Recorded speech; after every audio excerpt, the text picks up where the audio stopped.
The father of King George III, Frederick, Prince of Wales, faced a life marked by curses and misfortune, including abandonment by his parents, a turbulent relationship with them, and a scandalous personal life filled with unconventional relationships and a failed artistic endeavour. Despite his aspirations, his legacy was one of turmoil and family discord. His legacy was cursed. Frederick, Prince of Wales, had a destiny marred by misfortune.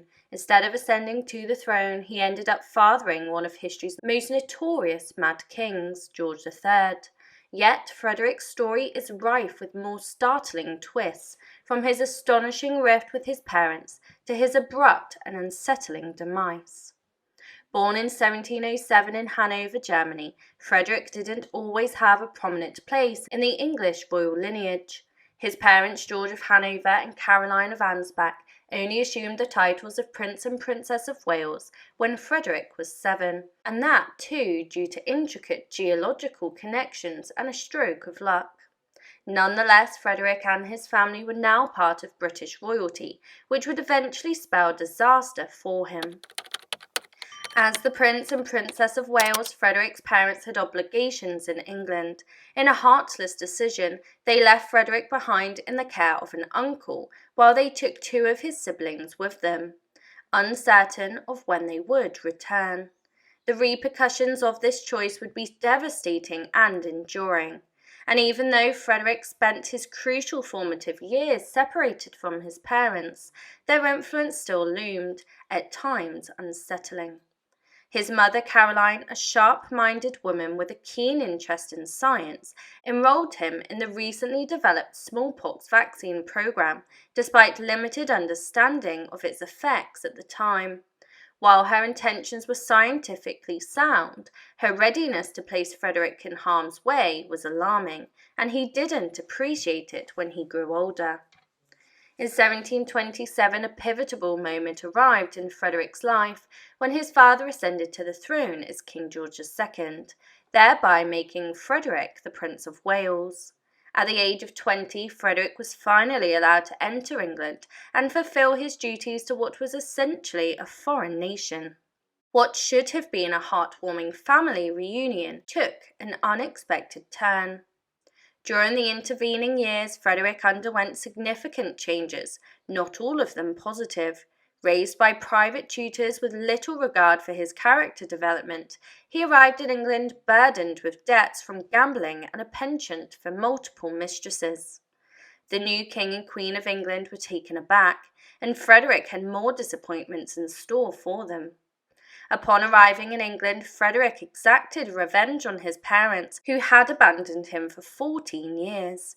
Holding a deep grudge, he openly created a rival court, compromising his parents' political adversaries. However, this move was not without its risks. Frederick's long separation from his parents meant that he didn't fully understand their capabilities. His mother, Caroline, a skilled stateswoman, knew how to wield her power effectively. Faced with her eldest son's rebellion, she showered praise on his younger brother, Prince William, and explored ways to limit Frederick's inheritance in favour of William. While she didn't succeed entirely, she had further plans in motion. Although Caroline and George couldn't completely disinherit their son, as it turned out, they didn't need to. They found a way to prevent him from amassing more power. In a stinging move for the times, whenever King George was absent, it was Caroline, not Frederick, who acted as regent. This was a significant blow to Frederick, highlighting his need for parental guidance. As Frederick settled into court life, he displayed concerning behaviour, particularly his poor judgment in choosing companions. His close friendship with Lord John Hervey, a notorious court gossip and provocateur, shed light on the questionable company that he kept and the flawed character traits that attracted him. Together, Frederick and Hervey embarked on a disastrous journey. In addition to his penchant for scandalous affairs, Frederick had a deep appreciation for the arts and music. This led him and Hervey to embark on a rather unique endeavour, co-writing a theatrical comedy. In 1731, they staged their creation of Drury Lane, with Frederick adopting the pseudonym Captain Bodkin for the occasion. However, judging by that rather cringeworthy pen name, their collaboration turned out to be an unmitigated disaster. Here's a valuable lesson. Wealth and privilege do not automatically translate into artistic talent. It's reported that Frederick and Hervey's pet project was so horrendous that the manager of Drury Lane was convinced it wouldn't survive its opening night, regardless of royal patronage. In fact, he was so certain of its impending failure that he took drastic measures. Recognizing the importance of upholding his reputation, the manager devised an ingenious, albeit extreme, plan. On the night of Frederick's playing, he stationed soldiers within the audience to maintain order once the audience realized how dreadful the performance was. His foresight proved correct. The play flopped. The soldiers quelled the irate audience, and refunds were issued. Yet Frederick, now enormed with scandal, was just getting started.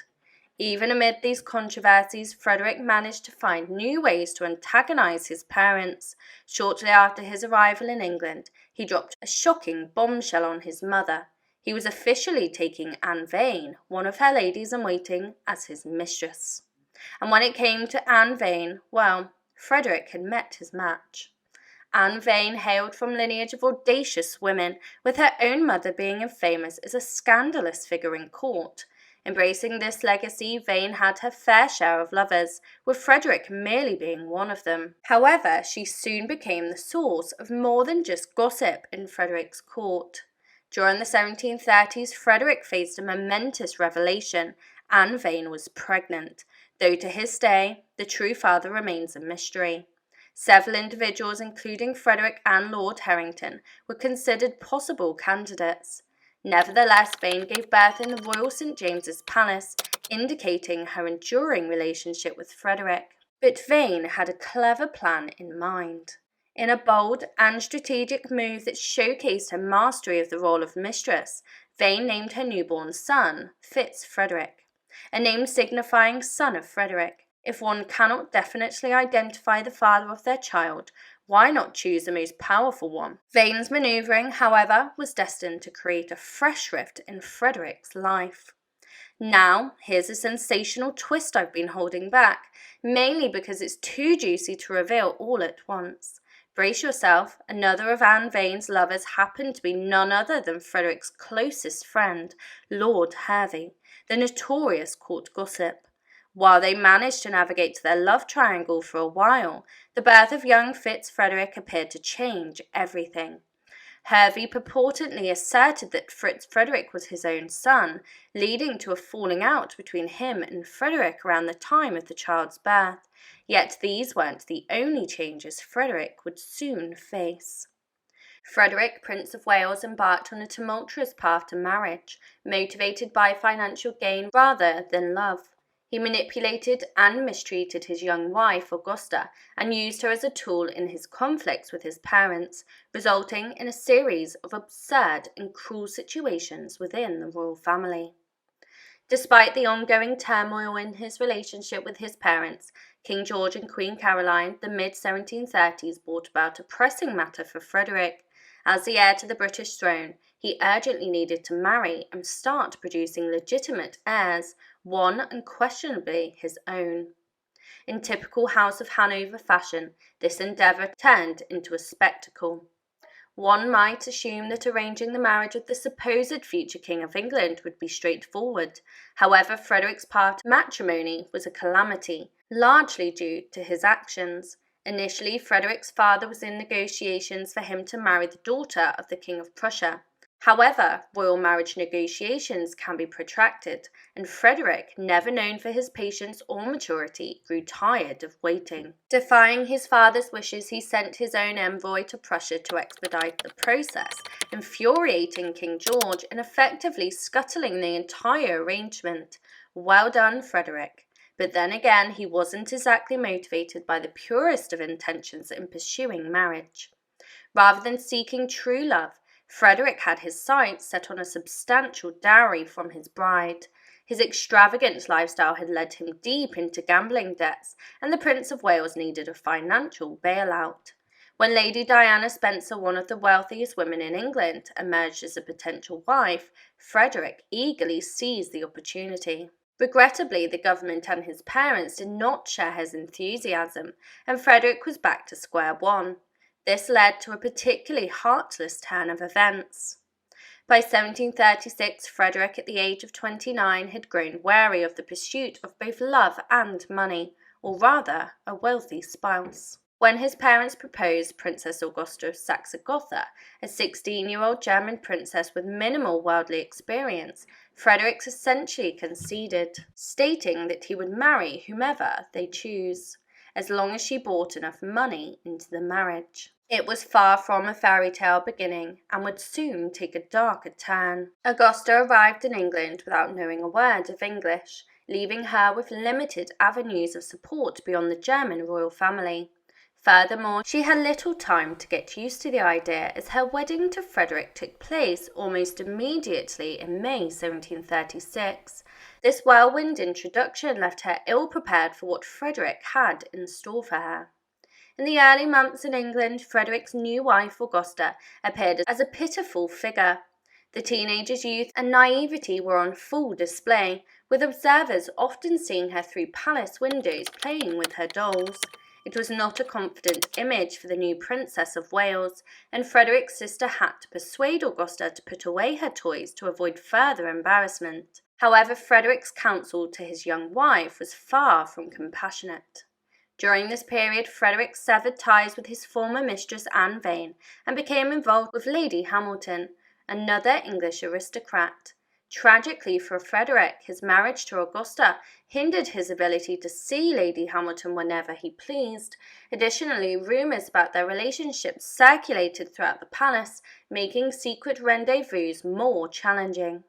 In the face of these challenges, Frederick hatched a devious plan.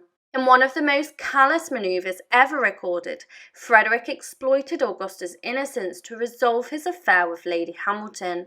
He vehemently denied the truth of the rumours about him and Lady Hamilton to Augusta, and convinced her to appoint Hamilton as lady-in-waiting. This, of course, gave him unrestricted access to his indisputable mistress away from prying eyes. In a distressing tale, and yet Frederick's most insidious betrayal was yet to come. As previously mentioned, Queen Caroline, Frederick's formidable mother, was a dominant figure, often taking the lead in her relationship with the king. However, Frederick, in his quest to do anything contrary to his parents, deliberately distanced himself from Augusta for the majority of their marriage. He vowed never to confide in her as his consort, but this didn't prevent him from making a sinister request of her. Frederick's parents may have hoped that marriage would temper his behaviour, or at the very least keep him from being a nuisance. Instead, it unleashed his darker tendencies. Realizing he could use Augusta as a pawn in his schemes, he instructed her to actively snub his parents, effectively deploying her as a frontline soldier in his petty family feud. The consequences of this manipulation were nothing short of absurd. Frederick's ingenuity in insulting his parents seemed boundless. At one point, he insisted that Augusta always arrive at the chapel after his mother, Queen Caroline. While this may appear to be a minor matter, it meant that the timid Augusta had to rudely push past Caroline every time to reach her own seat. When Caroline caught on and directed Augusta to use a different entrance, Frederick retaliated by instructing his wife to refuse to enter the chapel altogether if Caroline had arrived before her. Astounding as it may be, this was just the tip of the iceberg. Among all this turmoil, Frederick incessantly badgered his parents for money, even with Augusta's dowry. It was never enough. He would engage in almost physical altercations with his father over the necessity for Parliament to provide him with a larger allowance to sustain his vices, further deepening the rift between parent and son. However, Frederick was about to exact a significant revenge. Though initially naive, Augusta quickly adapted to the realities of married life. By 1737, she was expecting her first child with Frederick. It should have been a joyous time at the palace, but instead it triggered an unprecedented feud. Upon learning of Augusta's pregnancy, Queen Caroline reportedly insisted on being present at the birth, implying that the baby's legitimacy might be in question, and it was necessary royal supervision. Frederick, however, was not prepared to accept this, and his reaction was almost unbelievable. He forced his pregnant wife into an unbearable situation. In July 1737, Augusta went into labour. Instead of providing any assistance, Frederick immediately compelled her to hastily enter a carriage and endure a 1.5-hour journey, all while in labour, mind you, to the remote St. James's Palace. His motive? To thwart his mother's insistence on being present at the birth. The situation rapidly deteriorated from there. Upon their arrival at the palace, Frederick and Augusta shocked the skeleton crew of servants who were unprepared for guests, let alone a woman in labour. There was no suitable birthing bed or linens available, and consequently Augusta, in dire straits, gave birth to their daughter, little Princess Augusta, on a tablecloth. Yes, you heard that correctly. Nevertheless, the ordeal was far from over. Prince Frederick, son of King George II and Queen Caroline, had a tumultuous relationship with his parents, marked by bitterness and public humiliation. Despite later attempts at reconciliation, his early actions and animosity with his mother and father had lasting consequences, ultimately leading to a troubled legacy for his son, King George III. Queen Caroline possessed an extensive network of informants which quickly alerted her to her despised son's actions. She promptly hurried to St. James's Palace, accompanied by Frederick's former best friend, Lord Hervey. Once there, she took the opportunity to shower the new parents with insults. Reportedly, the Queen made it abundantly clear how delighted she was that they had welcomed a poor, ugly little she-mouse, as nobody would mistake an illegitimate girl as a legitimate heir. If there ever was a beginning to Frederick's relationship with his parents, this marked its bitter end. Following the birth of Frederick's daughter, Queen Caroline virtually disowned her son and harboured nothing but contempt for her daughter-in-law. Recognizing that everything Augusta did was orchestrated by Frederick, Caroline once derided, "Poor creature, were she to spit in my face, I should only pity her for being under such a fool's direction and wipe it off." Her most venomous remarks, however, were reserved for her own son. The extent of the animosity between Frederick and Caroline is difficult to exaggerate. On one occasion, she delivered one of history's cruelest insults to her son.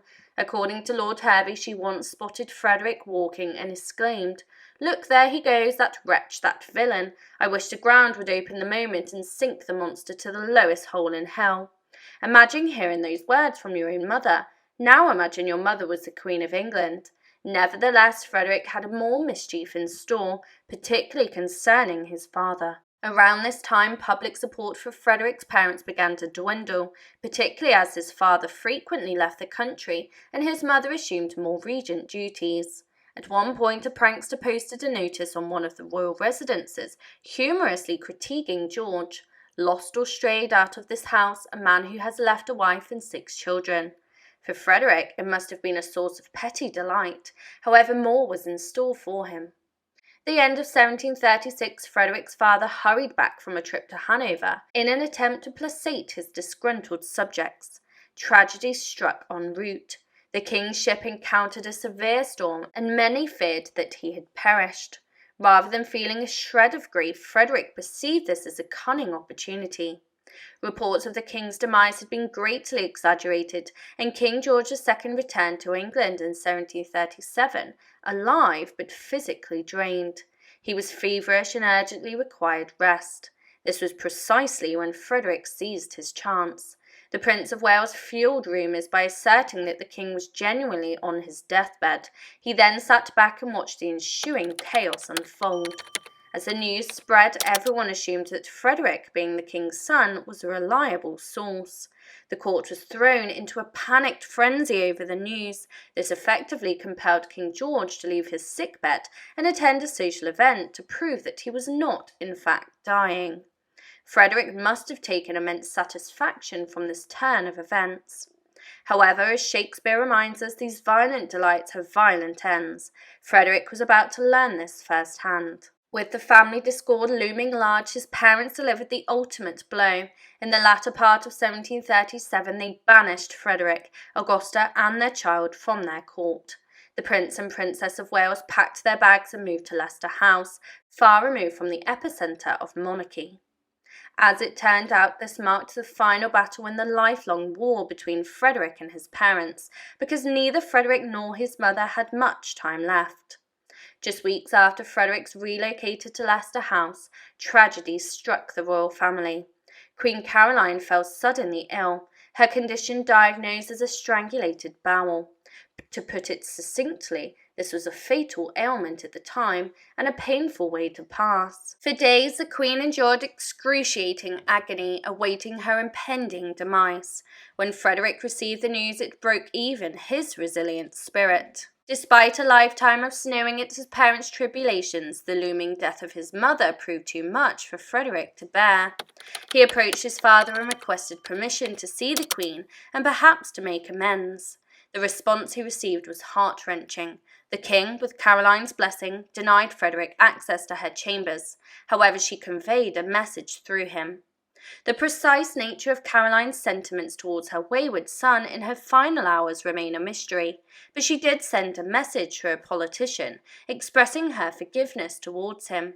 Then again, this could have been a masterstroke of passive aggression of Caroline's part, effectively winning their feud once and for all. Her subsequent actions certainly seemed to suggest as much. When Queen Caroline passed away on the 20th of November 1737, her husband King George II and the rest of the palace were deeply saddened. Her funeral took place at Westminster Abbey about a month later, but conspicuously absent from the guest list, perhaps as Caroline's wishes, was her eldest son, Frederick. A regrettable situation indeed. Nevertheless, the remaining years of Frederick's life were about to take an unexpected turn. Following his mother's death, Frederick seemed to undergo a significant transformation for the next decade or so. He adopted a more responsible and respectable lifestyle, settling into life at Leicester House. He and Augusta went on to have a large family with 9 children, including the future King George III. Several surprising developments unfolded during this time. In the 1740s, a remarkable event occurred. Frederick and his father reconciled to some extent. While this reconciliation was primarily driven by political impendency, as the Jacobite rebellion posed a potential succession crisis in Scotland, their relationship improved enough that Frederick and Augusta became regular attendees at court functions. However, just as his mother Caroline, any reconciliation came too late. In March 1751, at the age of 44 and seemingly in good health, Frederick likely suffered a sudden pulmonary embolism and passed away while at home in Leicester House. This event sent shockwaves through the kingdom. At the time, Augusta was 32 and pregnant with their 9th child. Her world was suddenly turned upside down and chaos ensued. Augusta, Frederick's newly widowed wife, was deeply affected by his passing. At 32, she was devastated upon hearing the news. According to her doctor, she had difficulty believing it, and her attendants spent hours trying to convince her of the reality. However, not everyone mourned his loss. Following Frederick's death, his father, King George II, showed little grief and arranged a modest funeral for his late son. It seemed that the reconciliation had mostly been for appearances, and George II remained largely indifferent to Frederick's passing. This fulfilled Frederick's long-standing desire to remove his least favourite son from the line of succession. Nevertheless, Frederick's legacy lived on, thanks to an unexpected source. Princess Augusta had grown considerably since her marriage to Frederick. Recognizing her dependence on King George II's favour to secure the throne for her eldest son, Augusta humbled herself before the monarch. Her efforts were successful, as she reportedly charmed the king to the extent that he appointed her as regent if he were unable to rule and her son was still too young. This was an achievement Frederick had failed to attain during his lifetime, ultimately contributing to his son's accession as King George III. However, in hindsight, this may not have been a favourable outcome.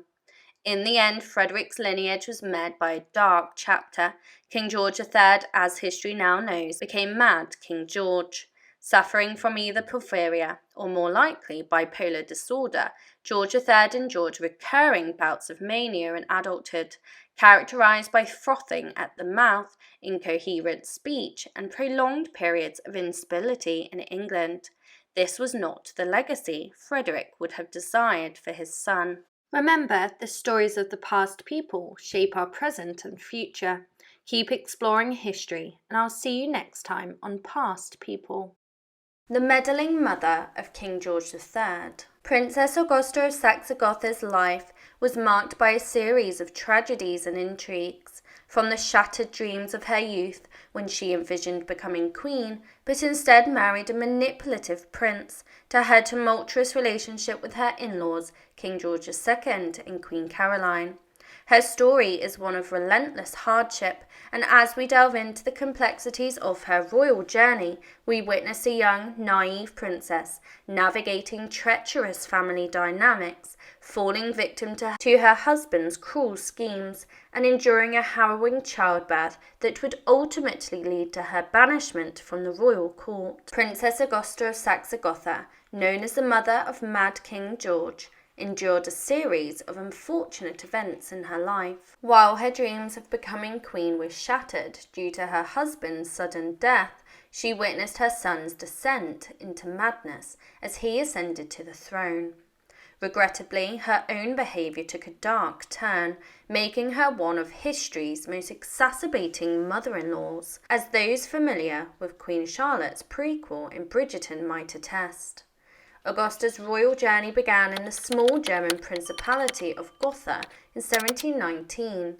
At just 16, she was married off to Prince Frederick, the son of King George II of Great Britain and the Prince of Wales, which seemed like the start of a fairy tale match, but quickly turned into a nightmare. Though Augusta likely believed she was marrying her Prince Charming, Frederick proved to be a walking red flag. He was significantly older than her and notorious for his debauchery, including gambling, drinking, and womanizing. Frederick's motivations for the marriage were dubious at best, and it turned out that Frederick, deep in debt due to his extravagant lifestyle, had married Augusta solely for her dowry. Unfortunately, Augusta's inability to communicate in English or French, in addition to her native German, further complicated matters. This language barrier was particularly challenging given that she entered a royal court where all three languages were spoken. Augusta's naivety was also striking. She had little knowledge of adult matters, as evidenced by courtiers observing her playing with dolls in her first year as the Princess of Wales. Frederick, taking advantage of her inexperience, hatched a cruel plan. He arranged for his lover, Lady Hamilton, to become one of Augusta's ladies of the bedchamber, convincing Augusta that this move disproved any rumours about his relationship with her, while granting himself greater access to his mistress. Frederick's cruelty towards Augusta, however, was just beginning to escalate. Augusta's challenging relationship with her in-laws. When Princess Augusta married Prince Frederick, she entered a marriage without fully understanding the complexities of her husband's family dynamics. Frederick had been embroiled in a long-standing feud with his parents, King George II and Queen Caroline of Ansbach, to the point of establishing a rival court in opposition to them. Navigating in-law relationships is rarely easy, and Augusta found herself in a precarious situation, which she unfortunately handled very poorly. She became a pawn in Frederick's scheme. Frederick, already using Augusta as a pawn in his family feud, escalated his manipulative tactics. He began instructing Augusta to deliberately annoy his mother, Queen Caroline, in any way possible. Augusta, still a teenager, obediently followed his directives, which included arriving late to the chapel and rudely pushing past the Queen Consort to reach her seat. The situation took an embarrassing turn. Queen Caroline's disdain for Augusta. Queen Caroline, a highly intelligent woman of her time, devised a clear solution to avoid confrontations with Augusta. She instructed her attendants to direct Augusta to another chapel entrance to prevent any awkward encounters. However, Frederick persisted, demanding that Augusta make a show of refusing to enter the church if Queen Caroline had already arrived. The tension between them escalated to the point where Queen Caroline commented on Augusta's predicament, displaying her wit and composure. Queen Caroline's lack of trust. Despite her initial naivety, Augusta quickly became pregnant due to her husband's influence. This triggered suspicions from Queen Caroline, who, not trusting her daughter-in-law or her son, insisted on being present at the birth to verify the child's legitimacy. At the time, concerns about royal mothers substituting babies or infants from nearby villages were not uncommon. However, Queen Caroline's demands set off a chain of unfortunate events. A chaotic birth experience for Augusta. In July 1737, Augusta went into labour, unaware that this would become another pawn in her husband's ongoing battle with his parents. Frederick insisted that she travel by carriage to the remote St. James's Palace to ensure that his mother and father would not be present at the birth. This sudden decision led to a chaotic and unprepared birthing situation for teenage Augusta. Frederick's abrupt plan caught St. James's Palace off guard, leaving teenage Augusta to give birth to a royal heir, a girl named Augusta, on a tablecloth. It was an incredibly harrowing introduction to motherhood, with more challenges on the horizon. The Queen's insult to the child. Upon hearing the news of the birth, Queen Caroline and King George II expressed their disapproval of Frederick's actions. While Queen Caroline saw that the baby was a girl, and therefore not a suspected changeling, she made a disparaging remark, expressing relief that Augusta had given birth to a poor, ugly little she-mouse, instead of a large, fat, healthy boy. Despite her unkind words, Queen Caroline's actions were about to make a more severe turn. Banishment from court. Relations between Augusta and her in-laws reached a new low following the tumultuous birth. King George II and Queen Caroline banished Augusta and her husband from the royal court, forcing them to live in isolation at Leicester House, far removed from society. It could have been an opportunity for a quieter life, but fate had other challenges in store for them. As Augusta's life unfolded in a complex web of family dynamics and political intrigue, she faced unrelenting challenges and controversy. After Queen Caroline's ailing health failed to mend the rift between Augusta's family and her husband, Frederick's sudden death left her in an overwhelming grief. Augusta's fortunes took a turn. She found herself in a position of power as the mother of King George III, but her desire for control and the unconventional choices, like selecting the quiet Princess Charlotte as a bride for her son, would lead to further turmoil and isolation.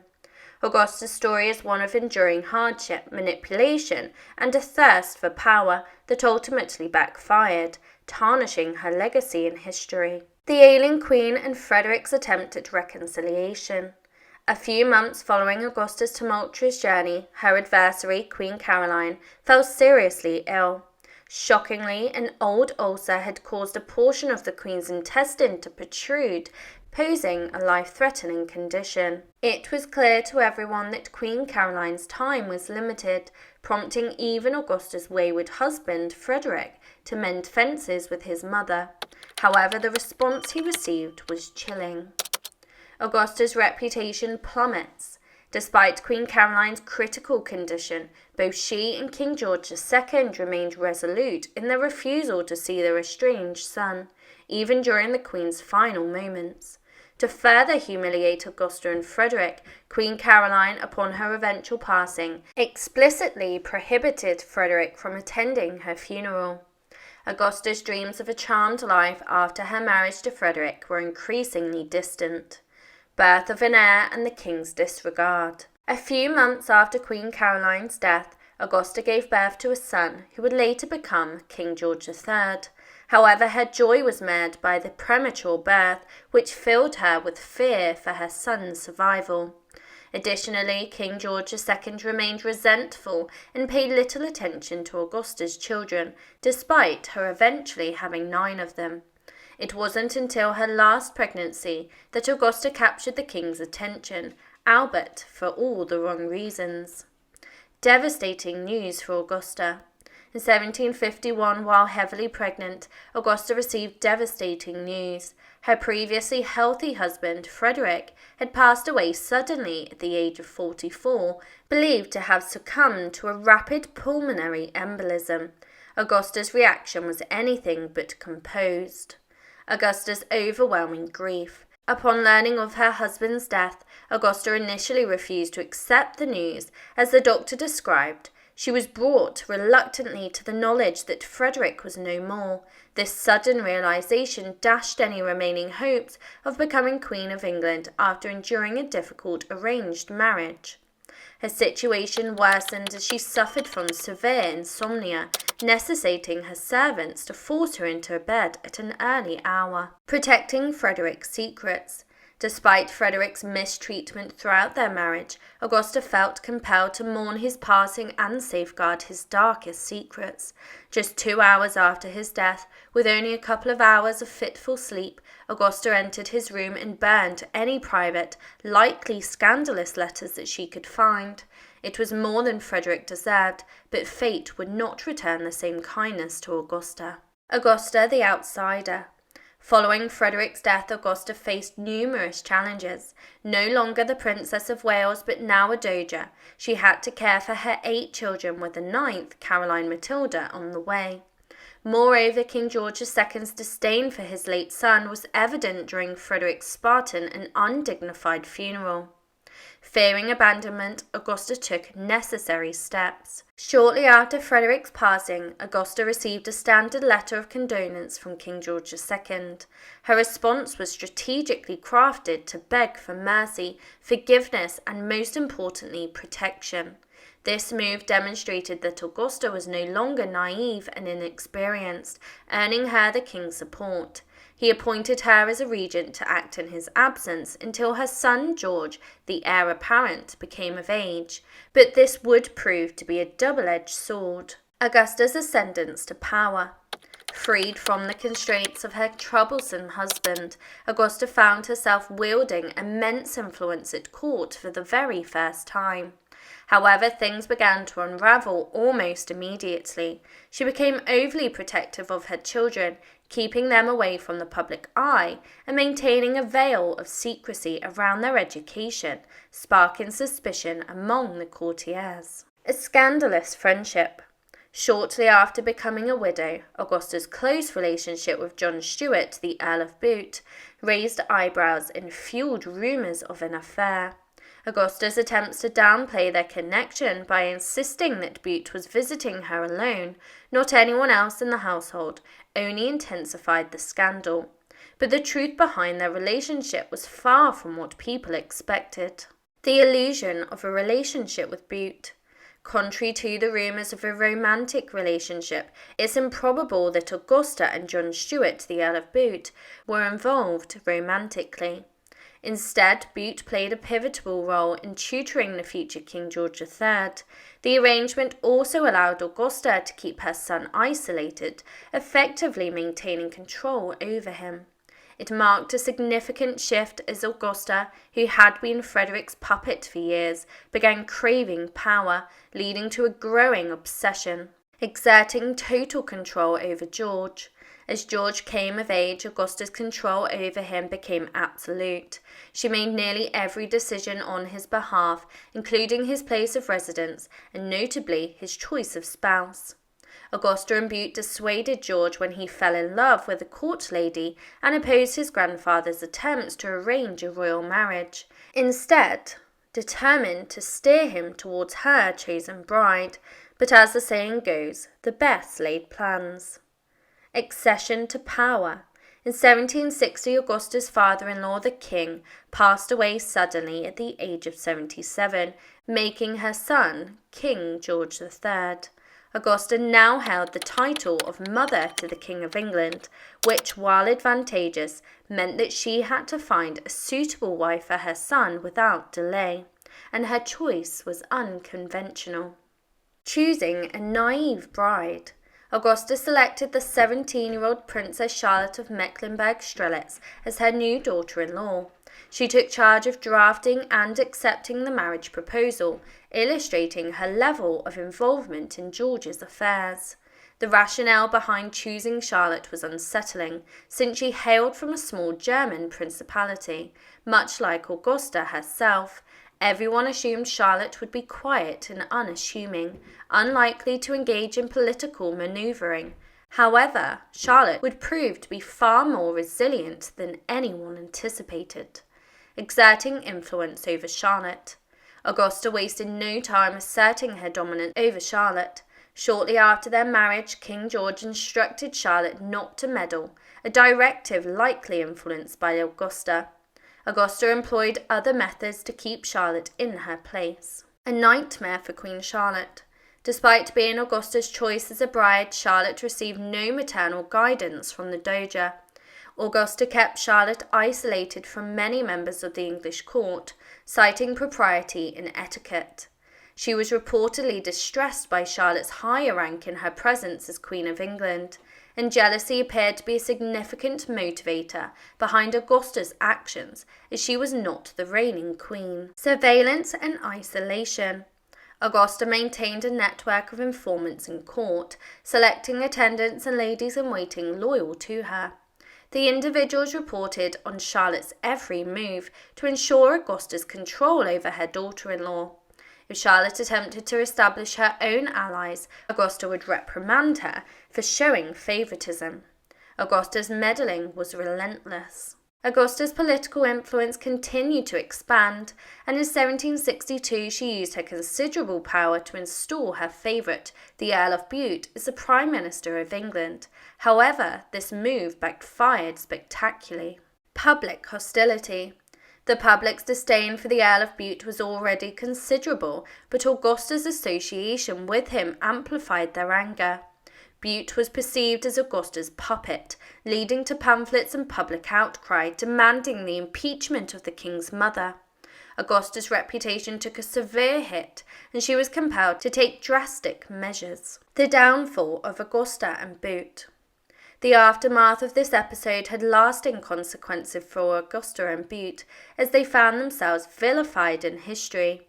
Bute faced intense public animosity, with one commentator noting that Bute was hated with a rage there have been a few examples in English history. The disaster prompted Bute to resign from the Prime Minister position within a year, and Augusta retreated from open political involvements with her reputation in tatters. However, the greatest threat to her legacy was yet to emerge from within her own household. In the tumultuous world of Augusta, the mother of King George III, family discord and drama continued to plague her life, even as she faced her own health crisis. Her relationship with her children remained strained, with some defying her wishes, and her role in concealing her son's mental illness raised questions about her judgment. As her health deteriorated due to throat cancer, she orchestrated a dramatic farewell tour and unwittingly set the stage for a series of heated disputes between her eldest daughter and Queen Charlotte.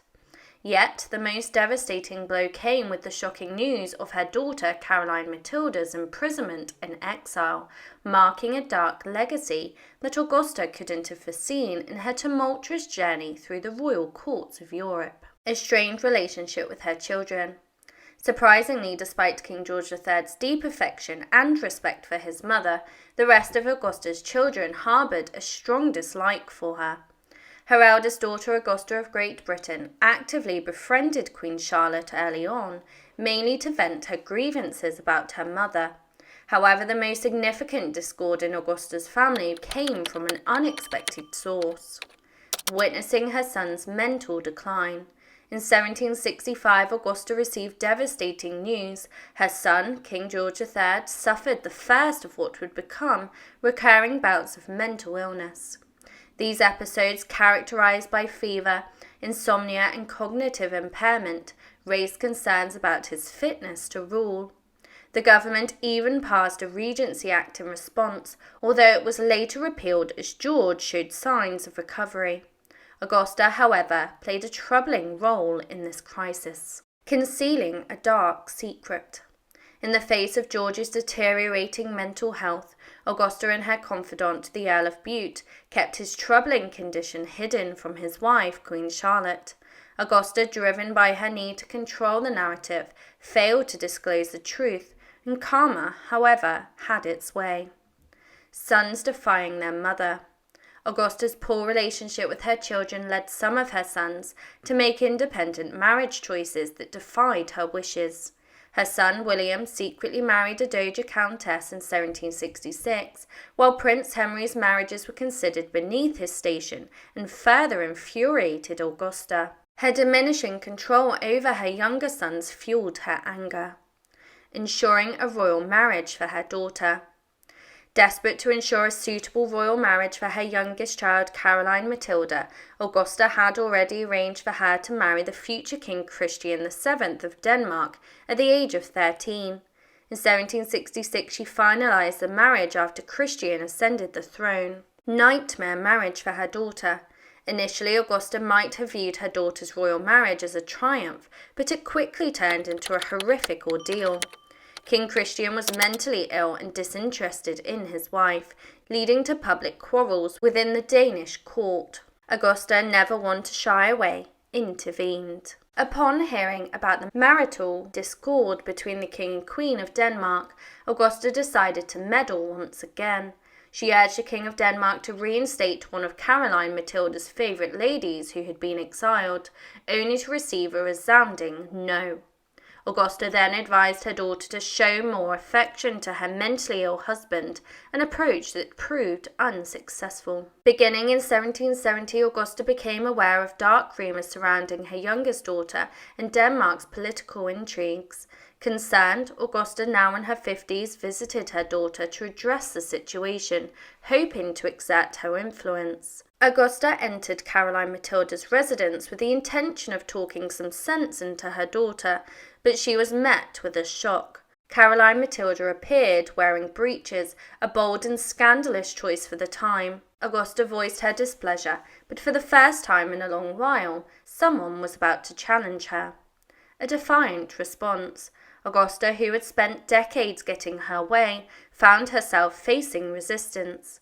Caroline Matilda, in response to her mother's objections, curtly retorted, "Pray, madame, allow me to govern my own kingdom as I please."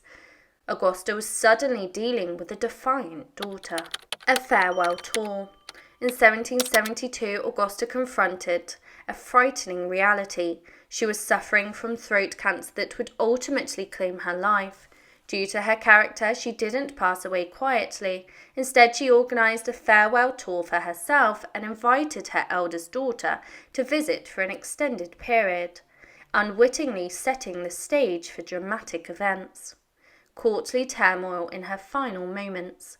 Augusta's determination to make a lasting impression in her final months brought about turmoil within her court. Queen Charlotte, who had a history of strained relations with the Dowager, began to engage in heated disputes with her daughter.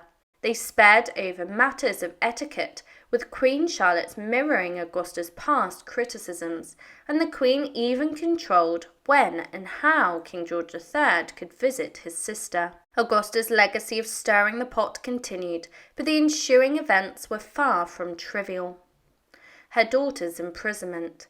In February 1772, Augusta received shocking news that left her devastated. Her daughter, Caroline Matilda, had become embroiled in a scandalous affair with a courtier. This was no minor indiscretion, as the King of Denmark had taken action, arresting Caroline Matilda and imprisoning her in Kronenberg Castle.